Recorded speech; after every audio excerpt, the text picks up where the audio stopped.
Comme nous, vous êtes accro à Netflix, vous vibrez au son du To-Doom, mais vous ne savez pas toujours quoi regarder? Pas de panique, Télé Loisirs fait le tri et promet d'être votre phare dans la nuit. Bonjour à tous et merci d'écouter To-Doom, le podcast de la rédaction de Télé Loisirs consacré à Netflix. Je suis Laurence Gallois et pour ce 3e épisode, on s'intéresse à la collection Belmondo qui arrive sur Netflix. Les films de Bébel font rêver mon invité depuis tout petit. Il en a gardé un amour des belles voitures plutôt que des cascades. François Wyss est avec nous aujourd'hui. Salut François. Salut Laurence, bah oui je suis ravi, c'est le fameux moment tac tac badaboum. Et d'ailleurs pour l'anecdote c'est amusant parce que cette fameuse phrase reprise par tous les imitateurs, c'est une pure création d'imitateurs. Jean-Paul Belmondo n'a jamais dit ça dans aucun film. Alors il a un phrasé un peu particulier comme ça, et bougez pas j'arrive, mais il n'a jamais dit toc toc badaboum dans aucun film. Une première belle anecdote et je suis sûre qu'avec toi il y en aura d'autres au fil de ce podcast. Commençons donc par parler de la collection Belmondo qui arrive avec une quinzaine de films, des incontournables, des classiques, mais pas seulement. François, tu nous as préparé une sélection de tes 5 coups de cœur. Par quel film nous conseilles-tu de commencer ? Ouais, bah j'aurais pu citer Pierrot le Fou, Cartouche, L'As des As. Enfin, en fait, moi, je vais revoir tout Belmondo parce qu'on s'en lasse jamais. Mais effectivement, le premier film que je vous conseille de revoir, si vous ne devez en revoir qu'un, c'est Le Magnifique. Alors, pourquoi Le Magnifique ? C'est pas forcément le meilleur film de Belmondo, mais c'est celui qui le résume le mieux. Bonjour. J'avais peur que nous nous rations. Nous ne pouvions pas nous rater, Tatiana. En gros, Belmondo, il joue un écrivain un petit peu loser au fond de son appartement pourri qui s'appelle François Merlin et il imagine les aventures d'un aventurier qui s'appelle Bob Sinclair. Et alors lui, c'est une sorte de James Bond. Il a des costards blancs, des cabriolets. Il emballe la sublime Jacqueline Bisset. Et ce qui est très intéressant, c'est qu'il y a une aventure au premier degré qui est un petit peu champagne pétillante comme ça. C'est un film signé Philippe de Broca avec des cascades, de l'action, ça tire dans tous les coins. Il y a des plages de rêve, des couchers de soleil avec le couple qui s'enlace. Et puis il y a aussi Belmondo qui se moque de lui-même. Et ça, c'est très Belmondo. C'est-à-dire qu'il y a toujours l'autodérision quelque part. C'est un moment, il saque son héros, il en fait à son tour un loser qui arrive plus à faire ses cascades, qui est complètement pathétique. Et c'est ça qui est formidable avec Belmondo, c'est qu'il y a toujours l'action au premier degré ou quelque chose d'un petit peu fort au premier degré, et au deuxième degré, il y a toujours un petit pas de côté et on rigole et on se moque surtout de soi-même. Toujours un pas de côté et il a aussi cherché à montrer différentes facettes de lui-même au fil de sa carrière et dans différents films, non ? Oui, alors je vous recommande aussi Le Professionnel. Alors là, autre salle, autre ambiance, parce que alors là, c'est un film, un polar si on veut dire, mais pas un polar typique pour Belmondo là non plus, parce que Belmondo il a souvent joué les justiciers. Là, il n'est pas le chasseur, il est le gibier. Moi non plus, je voulais pas te gifler. C'est ma femme qui me l'a demandé. Là, vous êtes vache, commandant. C'était le boulot, non ? J'aime pas donner des baffes. T'as raison. Le boulot, c'est le boulot. Il joue un mercenaire qui était emprisonné en Afrique et qui revient un petit peu pour se venger de tout le système. C'est un film beaucoup plus politique, beaucoup plus noir. C'est d'ailleurs atypique jusqu'au bout, puisque le réalisateur, c'est Georges Lautner, qu'on connaît plus pour des comédies, et les dialogues et le scénar sont signés Michel Audiard. Et alors, il y a une fameuse scène de la fin, alors je vais pas spoiler pour ceux qui l'ont jamais vu, mais une scène où il va vers un hélicoptère, il y a Bernard-Pierre Donadieu qui le tient en joue, qui fait un tireur d'élite, qui attend un go du ministre de l'Intérieur pour le descendre ou pas, et on ne sait pas jusqu'au dernier moment si Belmondo va mourir ou pas. Évidemment, c'est un sacré enjeu pour un super-héros comme Belmondo. Et puis c'est aussi un film qui vaut pour sa bande originale, qui est signée Ennio Morricone. Il y a un titre qui s'appelle Chi-Mai. Alors si je dis Chi-Mai, ça vous dit rien du tout, c'est H-I-M-A-I, mais allez chercher sur Google, vous verrez, tout le monde connaît cette air, et il porte vraiment le film, c'est vraiment fort aussi pour cette BO. Et effectivement, cette musique magnifique d'Ennio Morricone, rien que pour ça revaut le coup d'œil et le coup d'oreille.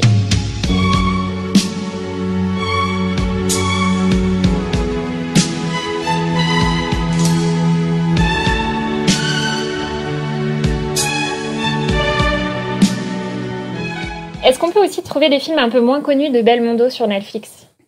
Alors, moins connu, oui. Il y a un film de Claude Lelouch qui s'appelle Un homme qui me plaît. C'est pas le plus connu de Lelouch, alors c'est pas le meilleur. Et puis alors ceux qui n'aiment pas Lelouch vont pas aimer parce que c'est du pur Lelouch. Il y a un homme, une femme aux États-Unis. Ils sont français. Elle est actrice, c'est Annie Girardot. Et il est compositeur de musique de film, c'est Jean-Paul Belmondo. Ils se rencontrent sur un tournage à Hollywood. Ils se plaisent, comme dit le titre, et puis ils vont faire une sorte de road trip à travers les États-Unis.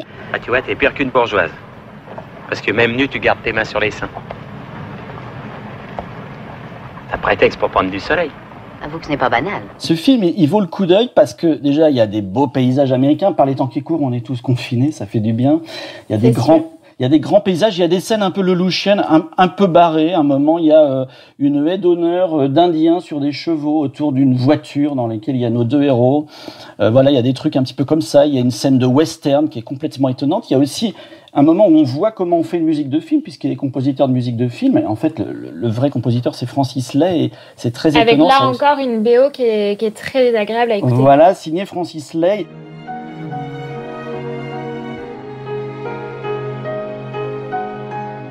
Et puis alors surtout, évidemment, c'est la rencontre de Jean-Paul Belmondo et de la magnifique, sublime Annie Girardot. Ce film, j'ai l'impression que tu l'aimes autant pour Belmondo que pour Annie Girardot, non ? Oui, d'ailleurs, on peut presque dire que Belmondo est le faire-valoir d'Annie Girardot dans ce film. Elle est formidable, forcément. Annie Girardot, c'est une présence...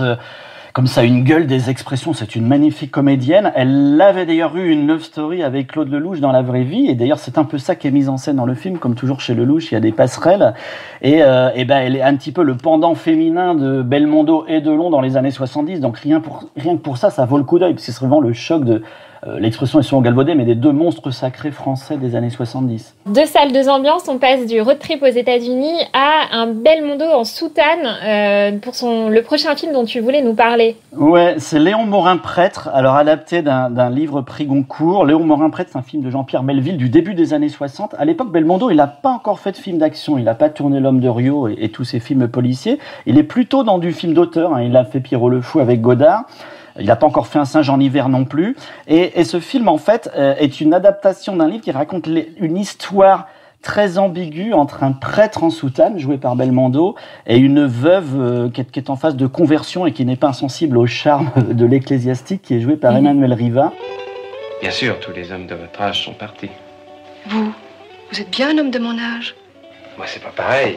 Vous attendez pas de l'action ou du toc-toc badaboum pour le coup, hein. Il y a une certaine lenteur, c'est en noir et blanc, c'est Melville, tout ça est un peu pesant, mais c'est vraiment un film d'atmosphère, et c'est vraiment aussi un film qui prouve dans un genre différent que Belmondo peut tout jouer. À l'époque, il était tout jeune, il avait même un peu hésité à porter la soutane. Et alors l'anecdote dit, ceux qui étaient sur le tournage, qu'une fois qu'il l'a eu, il ne voulait plus la quitter, même entre les prises. Il gardait cette soutane, il était vraiment habité par ce rôle, et on le sent à l'écran, c'est un vrai comédien. Il a été formé au conservatoire, il a un vrai jeu de comédien qui passe par les regards, par les attitudes, et rien que pour ça, pour voir un Belmondo différent, ça vaut vraiment le coup, ce film. Cette soutane, il a quand même fini par la quitter en fin de compte pour passer justement au film d'action qu'on connaît, comme le prochain dont tu voulais nous parler, je crois. Ouais, ça s'appelle Peur sur la ville. Alors c'est un film des années 70 signé Henri Verneuil, et on peut dire que c'est un hommage en fait à Steve McQueen et même à Bullitt. D'ailleurs, l'affiche du film c'est très surprenant si vous mettez les deux côte à côte, puisque Belmondo a à peu près la même tenue et en tout cas la même attitude que Steve McQueen sur l'affiche de Bullitt. Et alors c'est un peu la version française. Il y a des poursuites dans Paris puisque Belmondo joue un commissaire qui est aux trousses d'un affreux méchant. Alors si vous faites des cauchemars ou si vous êtes impressionnable, attention, parce que le méchant qui s'appelle Minos, en fait, il a un œil de verre. Alors c'est un pervers sexuel qui tue des femmes. Moi, quand j'étais gamin, il me terrorisait. Même maintenant, je suis plus un gamin, mais il me terrorise un peu quand même. Et alors, ce film, vraiment, alors oui, c'est un film d'action, comme tu disais, Laurence, puisqu'il y a des poursuites. Il y en a une sur le toit des Galeries Lafayette à Paris. Il y en a une autre qui est très, très célèbre sur le toit du métro parisien, dans son passage aérien, près de la Tour Eiffel. Vous ne trouvez pas que vous en faites un peu trop? Dans le style petite tronche et gros bras, rien dans la tête, tout dans les muscles? Dans le fond, qu'est-ce que c'est que les muscles? Quelques grammes de gélatine durcie placés où il faut. Ça sert aussi quelquefois à faire des flics vivants. Belmondo a réellement tourné ses cascades. On dit qu'il tourne toujours ses cascades. Là, c'est le cas. C'était des cascades très impressionnantes puisqu'il l'a tourné à plusieurs vitesses, dont la dernière à 60 km/h sur le toit du métro parisien. C'était pas dénué de risque.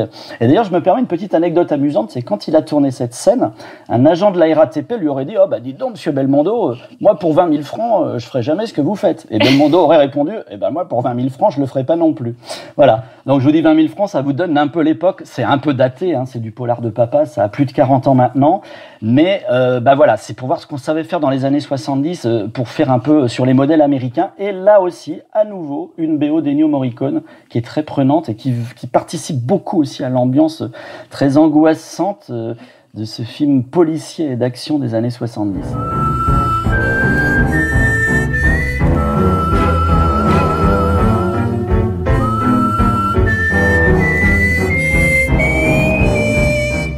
L'action et les nombreuses cascades dont tu viens de nous parler, les cascades sur le toit du métro, ça a pu faire rêver de nombreuses générations de téléspectateurs comme toi. Pourquoi Belmondo en particulier a passionné le gamin que tu étais, François, et le téléspectateur que tu es encore aujourd'hui? Quand j'étais gamin, évidemment, au premier degré, parce qu'avec mon frère, c'était un peu le héros qu'on voulait être. Il sautait, il roulait à fond en voiture, il sautait des escaliers, il montait sur les toits, et après, il avait des sublimes femmes dans ses bras, donc forcément, ça fait rêver un petit garçon. Et après, en vieillissant, je me suis rendu compte que Belmondo, c'est vraiment un acteur complet qui peut tout jouer. Parce qu'effectivement, on l'a dit, il passe de Godard à Lautner, il passe d'un film politique chez Philippe Labro à se retrouver en caleçon sous un hélicoptère dans le Guignolo. Ce que j'aime bien, c'est que c'est une énorme star, parce qu'aujourd'hui, ça peut faire rire les jeunes générations, mais à l'époque, c'était vraiment le roi du box-office avec Delon et les Charlots en film français. Mais il ne s'est jamais pris au sérieux, ce qui n'est pas le cas de tous les autres gens que je viens de citer. Lui, il y a toujours de l'humour, il y a toujours de la déconne, il y a toujours le côté copain, bon vivant. Il n'est pas dupe de ce qu'il incarne. Voilà, il sait qu'il est une énorme star, mais il en a jamais joué, il s'est jamais pris pour une star. Et d'ailleurs, ce qui est assez étonnant, j'ai eu la chance de croiser Belmondo en vrai 3 fois. Donc, je peux dire que je l'ai rencontré, ce serait prétentieux. Mais je l'ai croisé 3 fois. Et la dernière, c'est maintenant un vieux monsieur de 87 ans. Il a du mal à bouger, il a du mal à parler. Mais il est toujours très gentil avec tous les gens qui l'arrêtent dans les restaurants, dans la rue. Et quand on va lui dire un petit mot un peu convenu, merci pour vos films, j'aime beaucoup ce que vous êtes à l'écran. À ce moment-là, sa prunelle brille, son grand sourire, la dent blanche s'élargit, et on a en face de soi le bébel qu'on a sur grand écran, et c'est ça qui est magique, c'est que Belmondo est vraiment, et j'en ai parlé avec des animateurs, avec d'autres acteurs qui le connaissent, il est vraiment dans la vie comme il est à l'écran, c'est-à-dire il aime faire des conneries, des canulars, il est bon vivant, il aime les copains, il aimait le sport quand il pouvait en faire, il aime toujours regarder le sport à la télé, et c'est quelqu'un en même temps qui peut passer d'une pièce au théâtre, de jouer Keane ou de jouer Cyrano, et en même temps d'aller faire le con sous un hélicoptère. En fait, c'est un grand gamin, ce qui l'amuse. Il joue au sens propre du mot, c'est-à-dire jouer la comédie. C'est faire passer des émotions, mais c'est parfois s'amuser, être avec des copains, vivre des bons moments et donner des bons moments aux gens. Et pour boucler la boucle, pourquoi je pense que ce cycle Belmondo, il arrive au bon moment avec le reconfinement, c'est quelqu'un on peut choisir dans cette sélection des films un peu forts, un peu exigeants comme Léon Morin prêtre ou Pierrot le Fou, mais on peut aussi regarder des franches déconnades ou des films d'action qui vont nous faire vibrer. Et Belmondo, il amène toute cette palette à la fois, et cette sélection de Netflix, elle est bien choisie parce que il y a un petit peu tout ce panorama de ce qu'on peut voir de cet acteur qui peut tout jouer et qui est au final éminemment sympathique, même quand il joue un gros dur ou quand il joue un héros prêtre intériorisé. C'est toujours quelqu'un, on a envie d'être son ami et on a envie de le connaître. Et un œil qui pétille autant que le tien quand tu parles de lui. Voilà. En tout cas, c'est effectivement une époque révolue dans laquelle on peut se replonger avec délice, l'histoire de quelques heures sur Netflix. Donc avec, pour récapituler l'ordre des films que tu viens de nous donner, Le Magnifique, Le Professionnel, Un homme qui me plaît, Léon Morin prêtre, et puis Peur sur la ville, avec beaucoup d'action au programme. C'est déjà fini. Merci beaucoup François de nous avoir donné envie de voir ou revoir tous ces films de Jean-Paul Belmondo qui sont désormais disponibles sur Netflix. On revient la semaine prochaine avec cette fois une toute autre ambiance. Préparez vos plus beaux diadèmes, on vous parlera de la saison 4 de The Crown, centrée sur le couple Charles et Diana, mais aussi sur la première ministre Margaret Thatcher. Salut! Vous pouvez retrouver ce podcast en avant-première sur l'application Audionao, ainsi que sur les plateformes Deezer, Spotify, Apple Podcast, Podcast Addict, Google Podcast, Castbox et Overcast.